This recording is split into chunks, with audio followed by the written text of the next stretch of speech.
Comment accepter le fait d'avoir besoin d'aide ou de recevoir de l'aide sans ressentir de honte lorsqu'on a un problème de santé mentale? Oui, c'est possible de mieux accepter le fait de devoir aller chercher de l'aide sans ressentir de la honte. Par contre, c'est une question qui nécessite un temps de réflexion parce qu'elle nous touche tous individuellement et collectivement aussi. Donc, toutes les personnes rencontrées par la tournée des sentimentalités du murmure mentionnent l'importance de parler de la santé mentale pour qu'on arrête en fait d'attendre à la dernière minute pour aller chercher de l'aide ou qu'il soit tout simplement trop tard dans certains cas. Mieux accepter le fait de devoir aller chercher de l'aide sans ressentir de la honte. En fait, ça peut sous-entendre pour certaines personnes l'obligation d'admettre que, parce que je n'ai pas été capable de faire tel truc, parce que je suis faible, parce que je suis en train de virer fou, de virer folle, parce que je n'y arrive tout simplement plus, j'ai besoin d'aide. Il faut savoir que les préjugés, en fait, entourant la santé mentale, fait en sorte que près de 2/3 des personnes atteintes ne vont pas chercher l'aide dont elles ont tant besoin. La très grande majorité des personnes vont chercher de l'aide quand elles sont à la limite de l'insupportable. Elles sont donc plus en souffrance, plus épuisées, ayant cumulé plusieurs essais, mais qui ne donnent pas les résultats qu'elles souhaitent. Par exemple, par rapport à ma performance au travail, quand on est en surcharge ou qu'on n'arrive plus à maintenir la cadence, on peut faire le choix de rester plus tard, de rentrer plus tôt, d'apporter du travail à la maison. Certaines personnes peuvent même être tentées de compenser avec des substances qui leur sont présentées comme aidantes. Cette avenue nous amène souvent sur la voie de se sentir incompétente, d'avoir l'impression qu'on est faible, alors qu'il faut reconnaître que ça déborde et souvent pas seulement sur notre axe du travail, mais dans toutes les sphères de notre vie.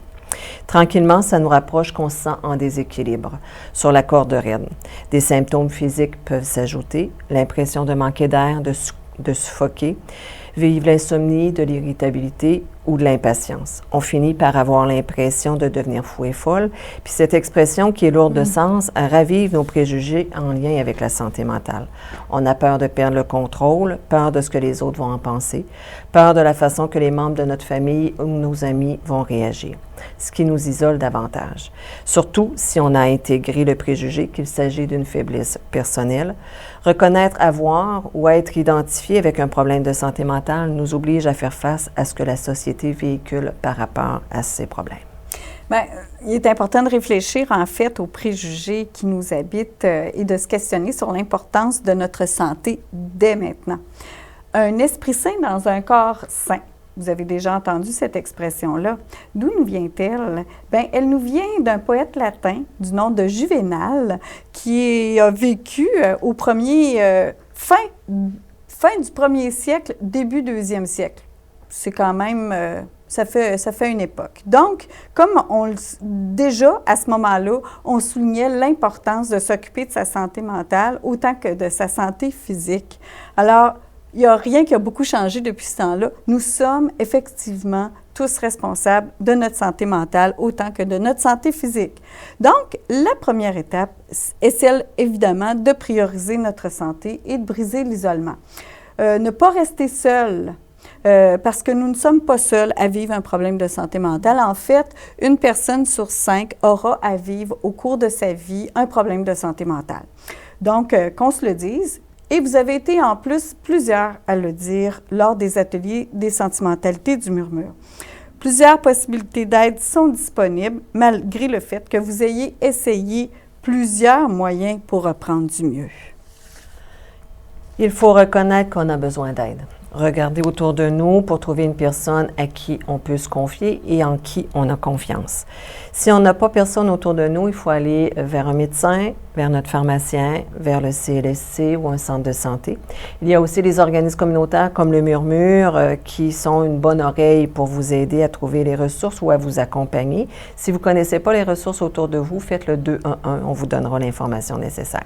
Être accompagné peut nous offrir un autre éclairage sur la situation que l'on vit, nous permettre d'avoir un certain recul. Puis parfois, ça nous permet de voir les choses autrement. Bref, faire en sorte de diminuer la souffrance telle que nous le ferions pour un problème de santé physique. Par exemple, si on se casse un bras, on va chercher de l'aide. Il faut développer le même réflexe pour notre santé mentale.